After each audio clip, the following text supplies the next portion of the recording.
quakes from happening. So I'm just going to talk about just a few. And I'm not going to go into too much detail, but he starts with a man named Lawrence Whitey White, who is a homeless person, a not homed person, excuse me. He hit him with a baseball bat, killed him. Jesus. Mary Margaret Guilfoyle, he picked her up. Hitchhiking, by the way, was a big thing for a while too. Mm-hmm. Isn't that it's so bananas. It's so bananas because, like, I know that, like, we all are like cabs and Ubers and Lyfts, but like that shit is tracked. Like, yeah, it's scary and like shit can go wrong, but it's tracked. A hitchhiker, you're literally, hey, stranger, can I have a ride? And you're trusting a stranger. Like, I've hitchhiked before. No, I know. No, when I was like 12 or 13, by the way. Yeah. No! I know. It's terrible. But this is the only way to get around. If you didn't have a car and we didn't have Uber then. And if you missed the bus, you'd be stuck walking along the highway or, there was just a lot of land. So Mary Margaret was a woman that he gave her a ride and then stabbed her and dissected her in the car. Jesus. He then went to a church. This was that's October 24th. This is November 2nd, 72. He goes to a church. He starts to give confession. He then opens the door to the priest's vestibule, whatever that's called. Yeah. Stabs the priest to death. Gets out. You know what? He's not going to be forgiven for that. He's not going to heaven for that. No. He starts shooting people. There's a woman named Joan Glenera that he kills. There's Kathy Francis that he kills and shoots with her 2 young boys who are in the room with her. And then he goes into the woods and he's hiding out and he sees 4 teenage boys and they're just kind of at this rebellious thing, like they're camping where they're not supposed to be camping. And he tells them, hey, y'all shouldn't be camping here. And they're like, fuck off. We're going to do it. We're going to smoke some weed and hang out. He goes back and he shoots them all in the head. Jesus. And they're not found for a week. And then in the end, he kills a man named Fred Perez and he gets caught. And he goes to trial and then he's sent to jail. And he is sent to jail at the same time that this is happening. Okay, these shootings are happening. Nobody knows what's going on. He killed like 10 people. We have Edmund Kemper, Big Ed, who's also killing people at the same time. Edmund Kemper was born in Burbank. He was 6'9" in his total frame. His dad was 6'4". His mother was 6 feet tall. Good. These are Lord. big fucking people. Yes. He's 15 years old. Well, first his parents get divorced. Mm-hmm. He lives with his mom for a while, and he and his mother never get along. We'll get to her in a sec. But they never get along. They move up in Northern California. He and his mother have a big fight, and so he goes to live with his dad. His dad's in Southern California, and his dad gets remarried, has new kids, and his wife is like, your son is creepy. He's got to get the fuck out. He's a giant. He's a giant weird person. We literally don't have room for your giant son. And he's given all this stuff like, oh, he's so intelligent. He has an IQ of like 140 or 150. I don't know. He's a good talker. Edmund, actually, if you talk to him, he's very quiet. His mother kicks him out again. His father kicks him out. His mother kicks him out. So he goes to Montana to live with his grandparents. And they like him well enough and he's doing okay there. They realize he sometimes gets a little angry and sometimes pets seem to disappear. They don't know where they go. Oh, not good. Tell him to climb back up his beanstalk and send him on his way. 6'9". Like when they put him in the prison outfits, like he's got total high waters. Like it's just nothing to fit him. At 15, he gets mad at his grandparents. He shoots his grandmother in the back of the head. She was, by the way, a children's author. Oh, my God. Kills her. Her husband comes home. He kills him. He's 15. He tells the cops what happened. And the cops are like, well, we got to send you to a state hospital. Where he goes for the next 5-6 years. Okay. And he's a paranoid schizophrenic and he's got a lot of problems. He's also so goddamn sweet and nice and charming to every single person. He says please and thank you. He's really curious. He always wants to help out. So when he's 21, they have no choice. They let him go. Right. Yes, because he committed these crimes as a minor. Right. They probably kept him they kept him till 21, and then you're on your way. And and they have no place to send him. Where is he going to go? He goes back to his mother. Yeah, what could possibly go wrong? So they're in Santa Cruz now.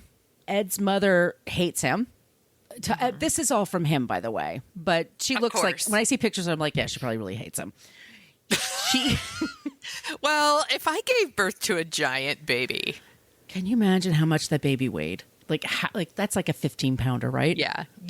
Like his birthday is like over the period of like 3 days or something. It probably took him forever for her to give birth. It's like his birthday's the 12th, the 11th, and the 13th. Like, he's a giant baby who probably destroyed her vagina. Yeah. That's why she doesn't like him.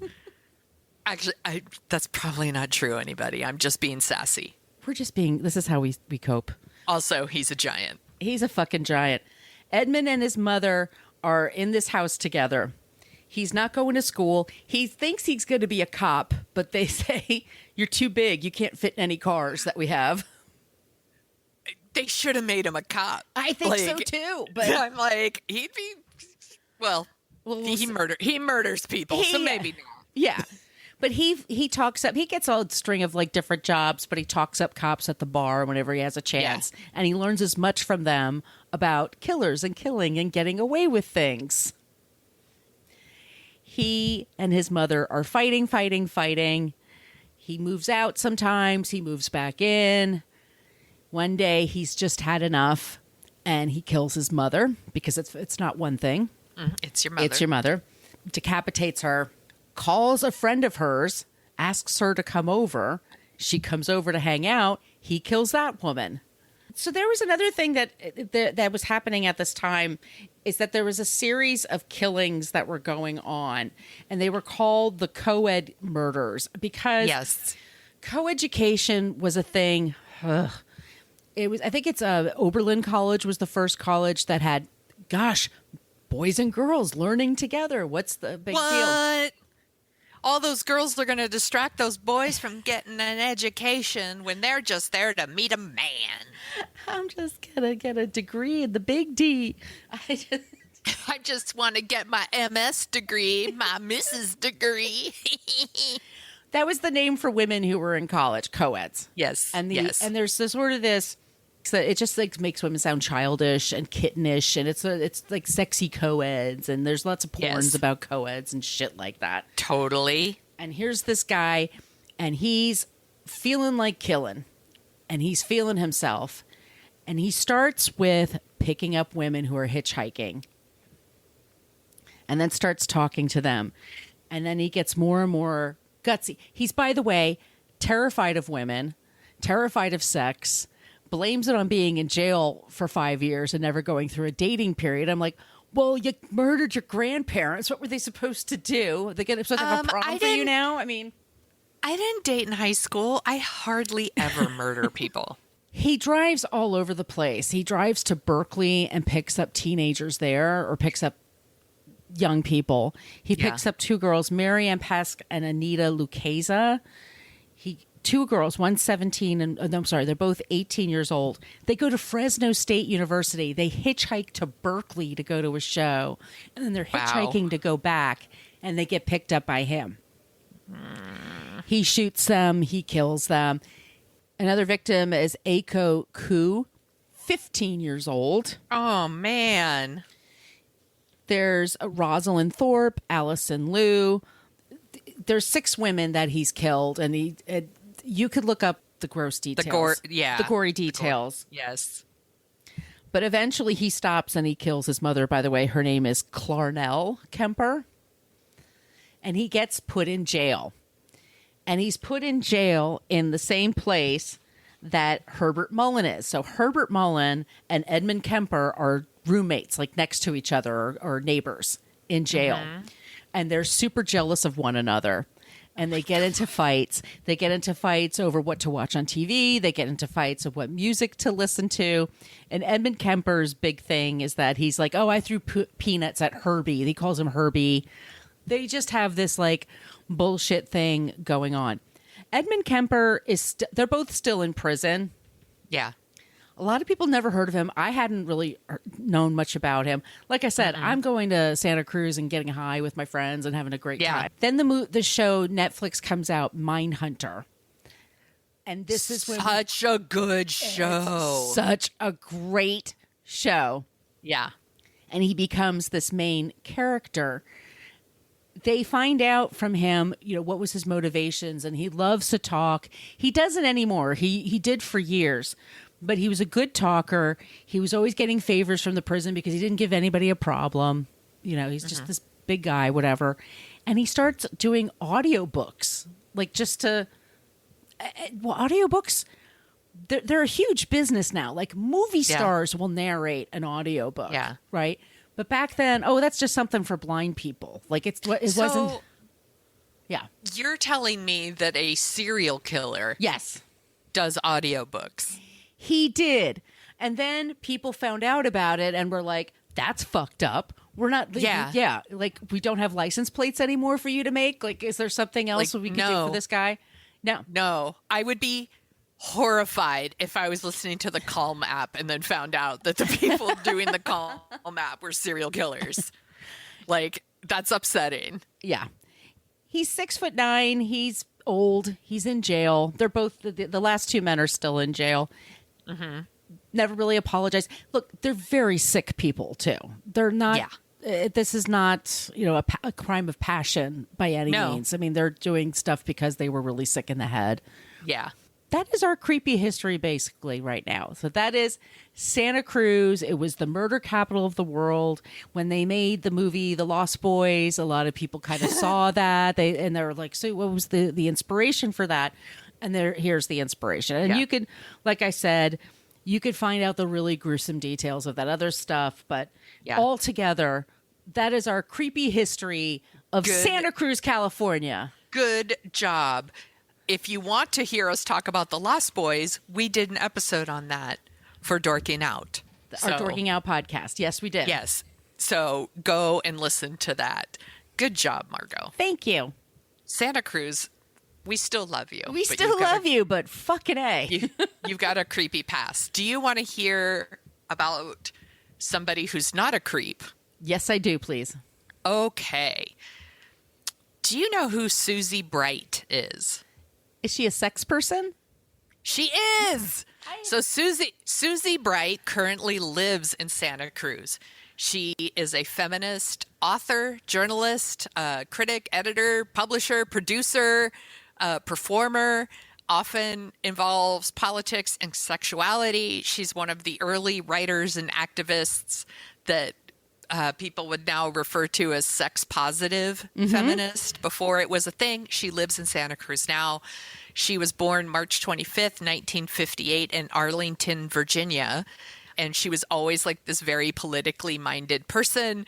At an early age, there's a story of her writing with crayon on paper, like crafting pamphlets about how much she didn't like Ronald Reagan running for governor at the time. So very appropriate. In high school, she wrote for an underground student newspaper called The Red Tide. And they covered everything from like how to avoid narcs to getting free birth control. Nice. She is one of the early staff members of Good Vibrations, which is a pioneering feminist vibrator store. It is a sex toy shop marketed to women, really geared for women, or people identifying as women, I should say. She worked and managed the stores from 81 to 86. She trained with the San Francisco Sex Information in 1981. She wrote Good Vibrations' first mail order catalog. It's the first sex toy catalog written from a woman's point of view. I think this is fascinating, by the way. I went to a Good Vibrations holiday party one year. I was like, when I worked for the newspaper, they invited me, and I was like, well, I gotta go check it out. Sure. And I just saw some things where I was like, oh, Oh, I'm such a like. Everyone's like, look at that fucking narc. What is that narc doing here? This fucking prude. Such a prude. I'm not a prude. Like I don't care what other people do, but I'm like, hey, I'm a total square. Total square.